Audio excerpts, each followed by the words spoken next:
Hello, welcome back to Magical Jill. I am not Jill, I am once again Jay, but today I wanted to talk about something that I thought was kind of fun, which is what-if scenarios with Dragon Ball, and how the video games have, over the years, done an interesting job with this, but also often missed the mark. And in particular, Dragon Ball Sparking Zero, I think, is very guilty of this idea because it is one of the coolest single-player story options that they have in Dragon Ball games. Is the idea of, hey, instead of replaying through Dragon Ball Z for the 500th time, or instead of playing through the original Dragon Ball for like the 4th time because we never make anything with that, or playing through the super continuity, basically through the super anime, how about instead we lead you up to a certain point in the story and then things go differently?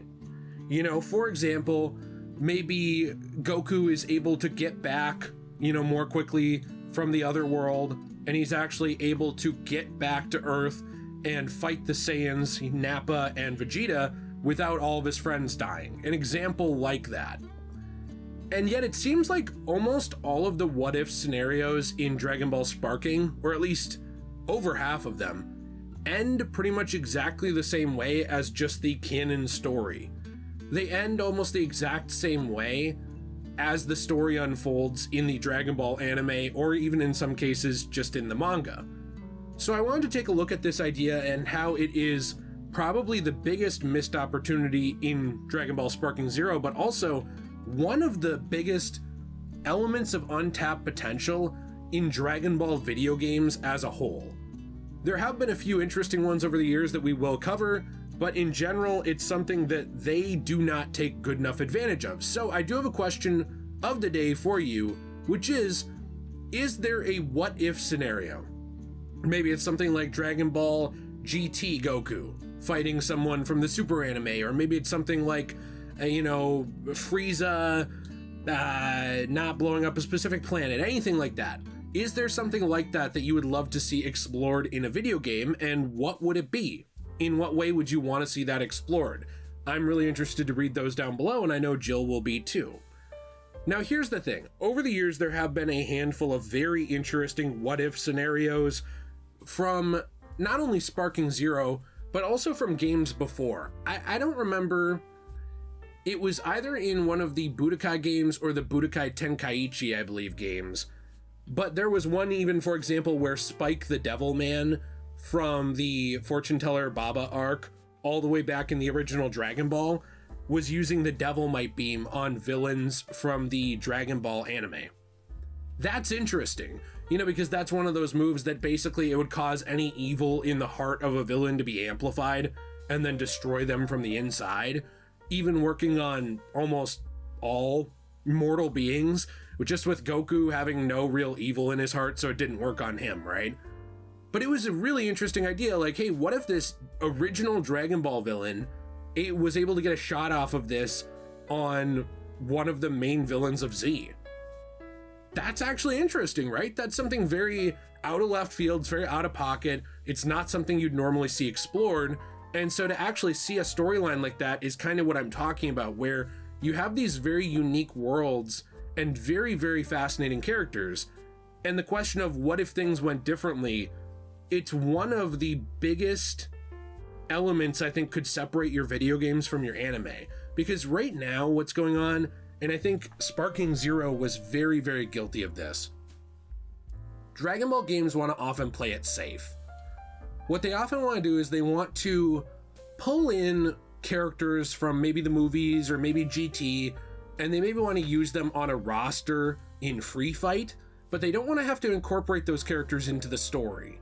Because that would be too difficult, and then you'd be stepping on the toes of people who didn't like those stories.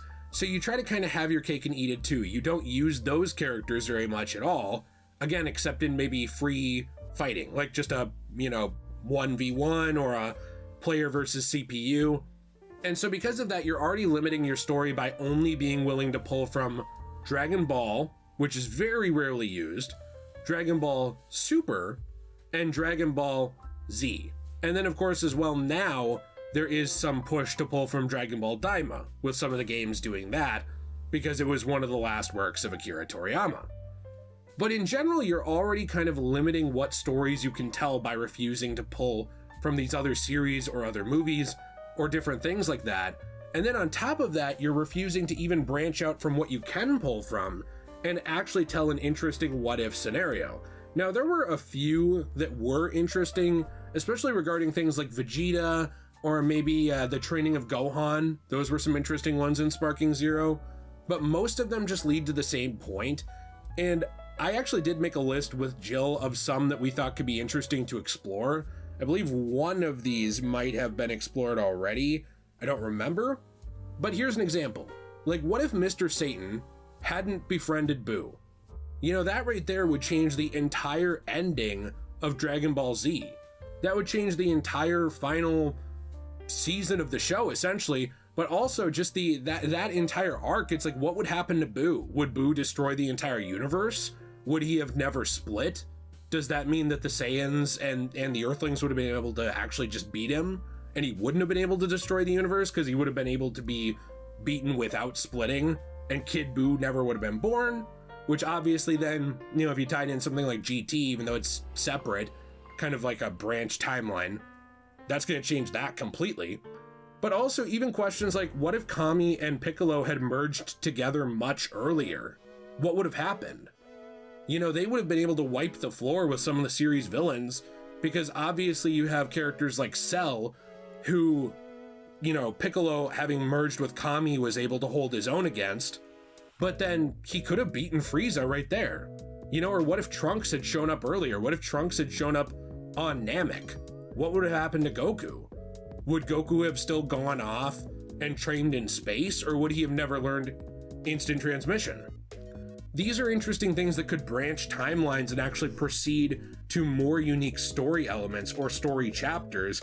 And they're not even that creative of what ifs. They're just what ifs that me and Jill came up with in about 10 minutes, sitting around in our office. Even ones, for example, like, what if Vegeta had gotten his wish from the Dragon Balls on Namek? What would have happened? Could anyone have beaten him? I mean, we know from Super that there were more powerful Dragon Balls, there were more powerful entities out there. Would he have encountered one of them? Would he have encountered them sooner? Would Beerus have shown up to fight him? You know, an Immortal Saiyan? What would have happened with that? You know, instead of just heading into the same direction, you could really branch off and tell an entirely different storyline. And the earlier you do it, the more divergent you could become on it. A great example of this is, what if Raditz had actually managed to convince Goku to join him somehow? Or what if Raditz had taken Gohan and raised him, you know, essentially as his little nephew, and he had raised him to be a proper Saiyan warrior, as he said. These are all ways you could diverge your video games from your actual anime or manga, but unfortunately, even though I've loved a lot of the Dragon Ball games, over the years it's become painfully obvious that their main goal is to play it safe. Their main goal is to draw from as little supplementary material as possible. Like I said, unless it's for like a CPU fight or a 1v1, they don't want to tie that stuff into stories anymore, especially now that Super exists. They really don't want to do anything with GT. They really don't want to do anything with those movies. You know, you're ignoring all the what if potential there. You're ignoring all the what if potential off of your main continuity, and you're refusing to actually branch off from that. And instead, we've gotten the same story, particularly Dragon Ball Z, retold over and over and over and over and over forever, really since it ended. It's just been being reused as source material. And it's not that you can't still use it, but why can't you do that and combine it with other ideas? I really do think that this is something that could make Dragon Ball games stand out from the pack. They could stand out from the crowd, and there are plenty of other series that are willing to tackle different storylines using anime characters. So I don't understand why Dragon Ball used to be willing to do this. A lot of the times, both the earlier games for the original and the earlier games for Z, they were willing to take risks like this. But nowadays, for some reason, this is out of the question.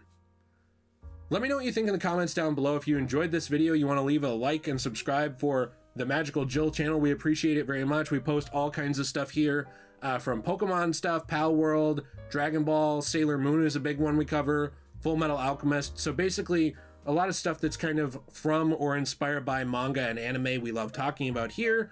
We do have some new videos up that we've done in recent months I'd love for you to check out. We have playlists, all kinds of stuff. We have our own Fortnite code you can use to support our channels, which is DJAY123, which is actually kind of named after a abbreviation, I would say, of one of my other channels. So those are down in the description down below as well. And we do have our own store, CosmoBunny.shop. Now, what do you sell there on CosmoBunny.shop? I'm glad you asked, person who's not being held captive in the office. What we sell is coasters, keychains, trays, and more from recycled paper. You might wonder, why do you recycle paper of this? Well, these are damaged manga, magazines, comic books, and more that are unable to be sold by local stores. We take those, we take some of that paper, we transform it into a new piece of art through a new medium, and we recycle the rest. So you can use code SAILOR for 10% off your first purchase over there. We would love to see you, and we appreciate the support that you've given to our store lately. It helps us out a ton. YouTube is a fickle beast. A lot of times these videos, they might be seen by tons of people, or they might be seen by almost no one. So thank you for your support. Have a fantastic day. And as always, everyone, we'll see you in the next one. Bye.